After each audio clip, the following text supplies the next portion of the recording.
স্বপ্ন ছিল নতুন জীবনের, কিন্তু সেই স্বপ্ন ভেঙে চুরমার হলো মাঝ আকাশেই।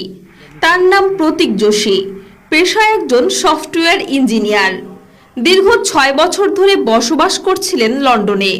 তার স্ত্রী এবং 3 সন্তান থাকতেন ভারতে।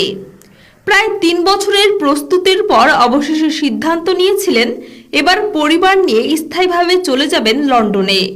স্ত্রী কমি ব্যাস, যিনি নিজে একজন চিকিৎসক ছিলেন, মাত্র 2 দিন আগে ইস্তফা দেন তার কর্মস্থল থেকে নতুন জীবনের উদ্দেশ্যে পা বাড়ানোর আশায়। তারা সবাই আজকের ফ্লাইটে উঠেছিলেন স্বপ্নের শহরে পাড়ি জমাবেন বলে। তবে সেই স্বপ্ন আর পূরণ হলো না। বিমানে ওঠার পর কিছু সময়ের মধ্যেই বিধ্বস্ত হয় ফ্লাইটটি।